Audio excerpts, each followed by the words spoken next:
আজকের পর্বে এমন কিছু ঘটনা ঘটতে চলেছে যা শুধু দুলারীর জীবনই নয়, তার ভবিষ্যতের স্বপ্নকেও বড় এক পরীক্ষার মুখে দাঁড় করিয়ে দেবে।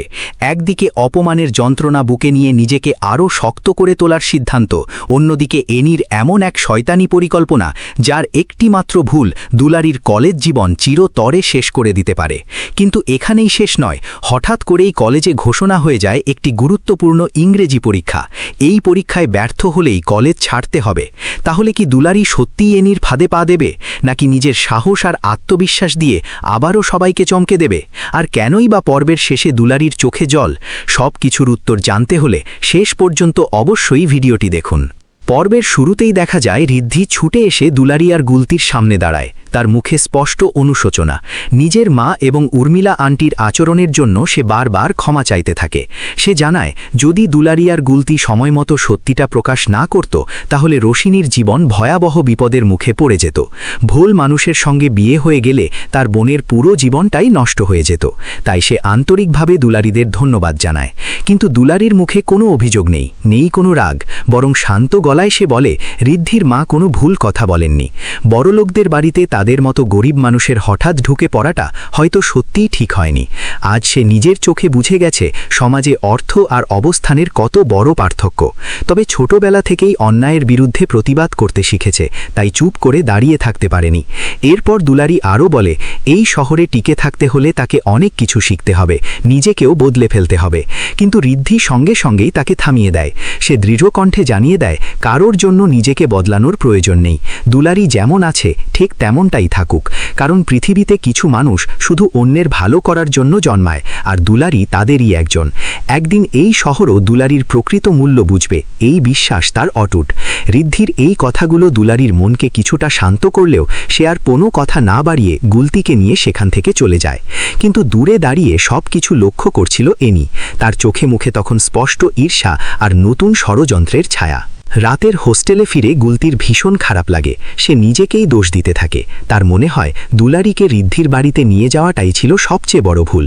কিন্তু দুলারী তাকে সান্ত্বনা দেয়। গুলতি তখন ঋদ্ধির পক্ষ নিয়ে বলে ঋদ্ধি তো কখনো তাদের অপমান করেনি, বরং সবাই যখন চুপ ছিল তখন একমাত্র ঋদ্ধি দুলারীর গায়ে হাত তুলতে যাওয়া মানুষটিকে থামিয়েছিল। দুলারী তখন নিজের মনের কষ্ট খুলে বলে তার ঋদ্ধির বিরুদ্ধে কোনো অভিযোগ নেই। অভিযোগ সেই সমাজের বিরুদ্ধে যেখানে মানুষের সম্মান নির্ধারণ হয় টাকার অঙ্ক দিয়ে। একই কথা একজন গরিব মানুষ বললে কেউ বিশ্বাস করে না, অথচ একজন ধনী বললে সবাই মাথা নত করে। এই তিক্ত অভিজ্ঞতা দুলারীকে আরও দৃঢ় করে তোলে। সে সিদ্ধান্ত নেয় এখন থেকে তার জীবনে থাকবে শুধু পড়াশোনা, কাবাডি আর নিজের স্বপ্ন। কোনো সম্পর্ক, কোনো অপমান বা কোনো বাধাই আর তাকে লক্ষ্য থেকে সরাতে পারবে না। অন্যদিকে এনির বাড়িতে যেন ঝড় বয়ে যায়। নিজের ঘরে ঢুকেই সে রাগে একের পর এক জিনিসপত্র ভাঙতে শুরু করে। এত পরিকল্পনা করেও দুলারীকে হারানো যায়নি, বরং সে ঋদ্ধির বাড়ি পর্যন্ত পৌঁছে গেছে। এটা কিছুতেই মেনে নিতে পারছে না এনি।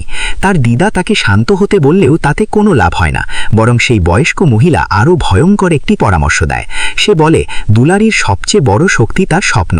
সেই স্বপ্ন যদি ভেঙে দেওয়া যায় তাহলে দুলারী নিজেই ভেঙে পড়বে। আর এই কথাই যেন এনির মাথায় নতুন এক শয়তানি পরিকল্পনার জন্ম দেয়। মুহূর্তের মধ্যেই তার চোখে মুখে ফুটে ওঠে ভয়ঙ্কর হাসি। পরের দিন কলেজে এনির বন্ধুরা তাকে উস্কাতে থাকে। সবাই চায় দুলারীর বিরুদ্ধে আরও বড় কিছু করতে, কিন্তু আশ্চর্যের বিষয় এনি একদম চুপ। তখন তার এক বান্ধবী বলে এনি যখন এতটা নীরব থাকে তখন বুঝতে হবে সবচেয়ে বড় বিস্ফোরণের প্রস্তুতি চলছে। ঠিক সেই সময় ক্লাসে ঋদ্ধি আবারও আগের দিনের ঘটনাগুলো ভুলে যেতে বলে। দুলারী হেসে জানায় সে তো আগের রাতেই সব ভুলে গেছে, বরং ঋদ্ধিকেও সেই ঘটনা ভুলে যেতে হবে। তাদের এই ছোট্ট কথোপকথনের মধ্যেই ক্লাসে প্রবেশ করেন প্রিন্সিপাল। তিনি ঘোষণা করেন নতুন ভর্তি হওয়া 4 জন শিক্ষার্থীকে পরের দিন একটি বিশেষ ইংরেজি পরীক্ষায় অংশ নিতে হবে। আর এই পরীক্ষায় অকৃতকার্য হলে কলেজে পড়ার সুযোগ থাকবে না। এই ঘোষণায় দুলারী আর গুলতির মুখ মুহূর্তেই ফ্যাকাশে হয়ে যায়, অথচ এনির ঠোঁটে ফুটে ওঠে রহস্যময় হাসি, যেন সে এই ঘোষণার অপেক্ষাতেই ছিল। ক্লাস শেষে গুলতি ভীষণ ভয় পেয়ে যায়। সে বারবার বলতে থাকে যদি তারা ফেল করে তাহলে কি সত্যিই কলেজ থেকে বের করে দেওয়া হবে।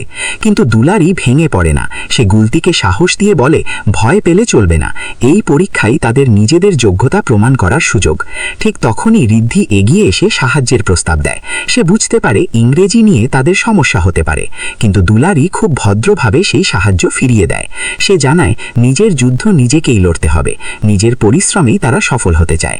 দুলারির আত্মবিশ্বাস দেখে ঋদ্ধিও মুগ্ধ হয়ে যায় এবং তাদের জন্য শুভকামনা জানায়। এদিকে এনি তার আসল চাল চালতে শুরু করে। সে নিজের বন্ধুদের হাতে একটি প্রশ্নপত্র তুলে দিয়ে নির্দেশ দেয় যেভাবেই হোক এটি দুলারির হাতে পৌঁছে দিতে হবে। দুলারিকে বিশ্বাস করাতে হবে যে এটাই আগামী দিনের আসল প্রশ্নপত্র, অথচ সেটি সম্পূর্ণ ভুয়া। যদি দুলারি সেটি পড়ে পরীক্ষা দেয় তাহলে নিশ্চিতভাবেই ফেল করবে, আর সেই সঙ্গে শেষ হয়ে যাবে তার কলেজ জীবন। এনির এই নিষ্ঠুর পরিকল্পনা শুনে তার বন্ধুরাও মুহূর্তের জন্য অবাক হয়ে যায়, কিন্তু তবুও তারা সেই কাজেই নেমে পড়ে। এরপর লাইব্রেরিতে মন দিয়ে পড়াশোনা করছিল দুলারি আর গুলতি। ঠিক তখনই এক ছাত্র গুলতির হাতে সেই ভুয়া প্রশ্নপত্র তুলে দেয়। সে বলে অনেক কষ্ট করে এটি সংগ্রহ করেছে যাতে তারা পরীক্ষায় ভালো করতে পারে। গুলতি প্রথমে কিছুটা সন্দেহ করলেও শেষ পর্যন্ত সেটিকেই সত্যি বলে বিশ্বাস করে ফেলে। দূরে দাঁড়িয়ে সব কিছু লক্ষ্য করছিল এনি। তার ঠোঁটে তখন বিজয়ের আত্মতৃপ্ত হাসি, কারণ সে মনে করছে এবার আর দুলারির রক্ষা নেই। পর্বের শেষ অংশে দেখা যায় রাতে হোস্টেলে বসে ইংরেজি পড়তে পড়তে গুলতি একেবারে বিরক্ত হয়ে যায়। ইংরেজি ভাষার অদ্ভুত নিয়ম নিয়ে সে মজার মজার মন্তব্য করতে থাকে। দুলারি তাকে মনোযোগ দিয়ে পড়তে বলে, কিন্তু ঠিক সেই সময় যেন জানালার বাইরে কারোর উপস্থিতি অনুভব করে। সে ধীরে ধীরে বাইরে গিয়ে অন্য একটি ঘরে পৌঁছায়। সেখানে পরিবারের ছবির সামনে দাঁড়িয়ে দেবী মায়ের উদ্দেশ্যে প্রার্থনা করতে শুরু করে। সে জানায় আগামী দিনের কঠিন পরীক্ষায় সে অবশ্যই জিততে চায়, কিন্তু আজ তার মন অন্য এক যন্ত্রণায় ভরে আছে, কারণ আজ তার মায়ের জন্মদিন। বাড়ি থেকে এত দূরে থাকার কারণে মাকে একবারও শুভেচ্ছা জানাতে পারছে না। চোখ ভরা অশ্রু নিয়ে সে শুধু প্রার্থনা করে দেবী মা যেন তার হয়ে মায়ের পাশে থাকেন এবং জন্মদিনের ভালোবাসা পৌঁছে দেন। সেই আবেগঘন মুহূর্তে দুলারির চোখের জল, এনির ভয়ঙ্কর ষড়যন্ত্র আর সামনে অপেক্ষা করা জীবনের সবচেয়ে গুরুত্বপূর্ণ পরীক্ষার চাপ, সব মিলিয়ে গল্প এক নতুন মোড় নেয়। এখন দেখার বিষয় দুলারি কি এনির ফাঁদ চিনতে পারবে, নাকি একটি ভুল সিদ্ধান্তই তার সব স্বপ্ন ভেঙে দেবে। সেই উত্তর মিলবে আগামী পর্বে।